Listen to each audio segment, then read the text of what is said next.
Hello, hello, hello tout le monde, hello les Céleste Woman, j'espère que vous allez bien. Alors aujourd'hui, moi, Jean-Jacques Plogan, je vais aborder le thème de comment l'image capillaire d'une mère influence-t-elle son enfant. J'ai voulu mettre ce thème à l'honneur parce que c'est la fête des mères et voilà, c'est important, c'est pour vraiment recadrer en fait le cheveu dans tous les domaines possibles et vous ouvrir l'esprit. On y va. Je vais tout d'abord commencer par me présenter. Je suis Georgia Akplogan, fondatrice de Céleste Crone et thérapeute capillaire. Mon but, c'est d'accompagner les femmes à restaurer leur chevelure, mais aussi à restaurer leur être intérieur. Donc, c'est parti pour le thème. Donc, j'ai apporté ce thème en 4 points. Et le premier point, c'est vraiment que le cheveu, c'est un héritage culturel. Et pour cela, je vais vous raconter une histoire de famille. Donc, ma mère a quitté le Bénin environ à 22 ans pour se marier avec mon père. Et tout ce qu'elle lui a laissé comme cadeau de mariage, c'est ce peigne que je présente devant vous. C'est un très vieux peigne, mais vous voyez, il est bien solide. Hein, c'est vraiment les peignes du bled, voilà. C'est son cadeau de mariage, en fait. Voilà. Et donc, elle me l'a transmise. Et ma mère, voilà, ma grand-mère lui a inculqué vraiment que le cheveu, c'est la beauté de la femme, que le cheveu, il faut toujours prendre soin de ses cheveux. Et à l'époque, c'était avec le fil, voilà. Et ma mère, quand elle était petite, elle aimait pas me coiffer, un peu comme moi. D'où, vraiment, le fait que le cheveu, c'est un héritage culturel qu'on transmet à ses enfants. Et ce peigne en est la preuve. Donc, merci grand-mère.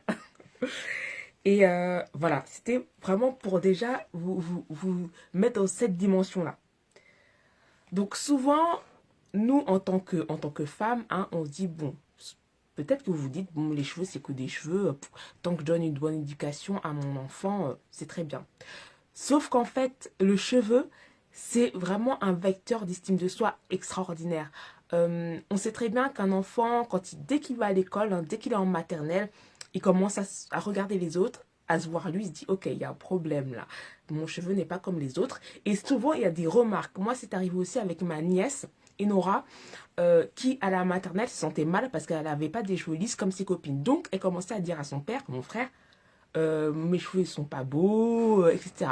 Donc moi, Tata, elle est tout de suite venue à la rescousse. Elle s'est dit, mais c'est pas possible vraiment. Comment ça se fait que, voilà, que dès l'enfance, il y a ce malaise. Donc j'ai rassuré et j'ai commencé à lui dire, ok, faut prendre soin de tes cheveux. J'ai commencé à apprendre à son père à vraiment à prendre soin de ses cheveux et ça a été. Voilà. Et c'est vraiment important, en fait, cet héritage culturel avec soi, avec ses cheveux, pour montrer le bon exemple. Le deuxième titre que je voulais apporter, c'est vraiment que le soin capillaire est un moment privilégié entre mère et enfant. Souvent, c'est les mamans. Bon, ça peut être les papas, comme mon frère, mais souvent, c'est les mamans qui ont ce rapport avec les cheveux, surtout au niveau mère et fille. C'est un moment privilégié, mais qui peut tourner souvent à la catastrophe quand on n'a pas les bons gestes. Et les bons gestes, on les apprend avant tout sur soi-même, en fait. Donc, si nous, on n'a pas les bons gestes, ça va être difficile de transmettre ces gestes à ses enfants. Alors que si nous, on a la connaissance, on va la transmettre. Et c'est pour ça que moi, je vais tout d'abord m'adresser aux femmes, en fait. Aux femmes qui ont des enfants et qui ne savent pas s'occuper de leurs cheveux. C'est très important d'apprendre des bons gestes, d'apprendre des bons soins. C'est capital pour l'héritage, pour l'avenir, pour les générations d'après. On est dans un monde où on est très jugé sur l'image et l'acceptation de soi, de ses cheveux, c'est un héritage à valoriser. Voilà. Donc, le troisième point, c'était vraiment pour que les cheveux qui sont naturels, que la mère porte fièrement naturels, qu'elle les mette en valeur, en fait, ça rehausse l'estime de soi des enfants. Pourquoi? Parce qu'en fait, l'enfant, il apprend par l'exemple. On a beau lui dire non, c'est pas bien de défriser les cheveux, non, c'est pas bien de porter des cheveux qui ne sont pas à soi. Mais en fait, si elle a vu pendant toute son enfance sa mère porter des perruques, se défriser, décrier ses cheveux, se plaindre de ses cheveux, comment voulez-vous que l'enfant en fait s'accepte soi-même? Donc déjà, la mère est un modèle, donc c'est pour ça qu'il faut vraiment faire attention à ce qu'on dit sur ses propres cheveux, à aux commentaires en fait qu'on va dire sur ses cheveux. Ce que je vous avais dit dans une citation que je vous ai postée cette semaine, c'est qu'une remarque négative peut affecter l'enfant.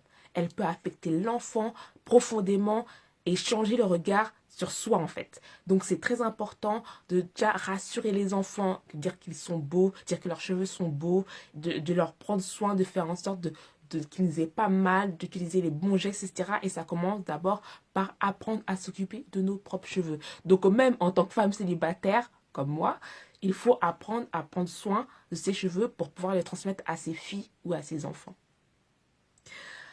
Le quatrième point, c'était que c'est la transmission de la féminité capillaire pour nos filles ou pour nos futures filles. C'est très très important parce que en fait, à force de... Souvent, les enfants, comme je vous l'ai dit précédemment, elles observent.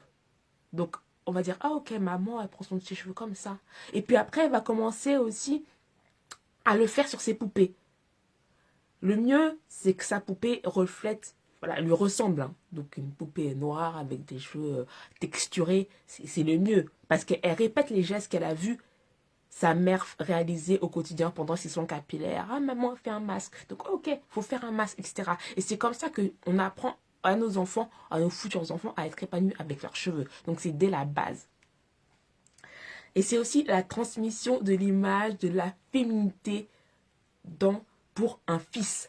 Parce qu'en fait, le fils, il va refléter l'image de sa mère. Donc si sa mère est constamment avec des faux cheveux, constamment en fait en train de se dénigrer ses cheveux, bah forcément l'image l'image de l'épouse qu'il voudra avoir, ce serait une image d'une épouse vraiment très apprêtée, très très en fait un peu dans le bling bling en fait, parce que c'est ce qu'on a reflété. Alors que la beauté d'une femme, pour moi personnellement, après vous me partagez vos avis en commentaire pour savoir quel est votre avis sur ce sujet. La femme, elle doit être belle, sophistiquée, mais avec ce qu'elle possède, ce que Dieu lui a donné. Et c'est ça que je veux transmettre aussi aux femmes qui le transmettront à leurs filles, à leurs fils. Et voilà, et on peut changer toute une génération avec le partage de connaissances et une expertise. Donc voilà, c'était cette vidéo pour vous partager comment l'image de capillaire maternelle influence son enfant. Ce que je vous propose, c'est vraiment de faire des retours en commentaire quand vous aurez visionné cette vidéo et être... en fait, vraiment penser à l'avenir en fait. Parce que tous nos faits et gestes sur nos cheveux, ça joue sur l'image de nos enfants ou nos futurs enfants. Voilà, donc c'est un héritage. N'hésitez pas à me contacter en message privé ou par les commentaires. N'hésitez pas à me dire ce que vous pensez de cette vidéo et quel thème vous aimeriez que j'aborde en vidéo. Voilà. Je suis disponible aussi sur mon groupe Celeste Woman où je vous donne de petites capsules vidéo sur mon quotidien, sur comment je traite mes cheveux. Et voilà, donc n'hésitez pas, des petits conseils aussi, donc n'hésitez pas à rejoindre le groupe Celeste Woman. Et aussi, je propose un appel de découverte de 20 minutes gratuites pour vous accompagner à trouver des solutions à vos problématiques capillaires comme la chute, comme la casse, comme les pellicules. Donc, n'hésitez pas à me contacter sur mon site www.celesteacrone.fr. Je vous souhaite une excellente journée. Bye bye.